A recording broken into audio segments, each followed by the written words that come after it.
Diqqat! Pensionerlar 2026-yil yanvar oyida pensiya to'lovlari bo'yicha muhim yangiliklar bor. Kechikish bo'ladimi yoki to'lovlar boshlandimi? Hozir bilib olasiz. Juda muhim xabarlar e'lon qilindi. Videoni o'tkazib yubormasdan oxirigacha ko'ring. Assalomu alaykum hurmatli tomoshabinlar. Kanalimizga xush kelibsiz.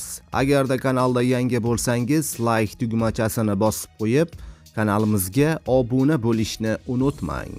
Like bosganlar video oxirida 15 ming so'm egasi bo'lasiz.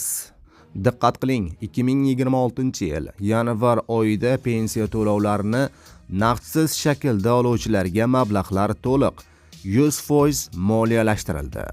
Pensiya jamg'armasi tomonidan joriy yilning yanvar oyi to'lov ro'yxatiga kiritilgan 4,2 million nafar pensiya oluvchilar uchun talab etilgan mablag'lar tijorat banklariga moliyalashtirib berildi.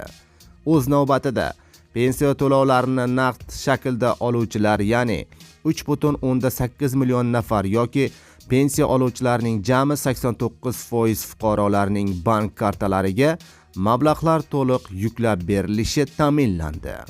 Amaldagi qonunchilik talablariga muvofiq pensiya pullarini naqd shaklda oluvchilarga pensiya pullari 6-yanvardan 27-yanvar sanalarigacha tasdiqlangan grafiklar asosida Xalq bankining sayyor kassalari tomonidan yetkazib berilishini ma'lum qilamiz, deyiladi xabarda.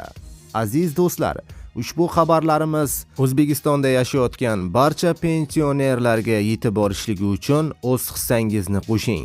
Like tugmachasini bosib, kanalimizga obuna bo'lishni unutmang.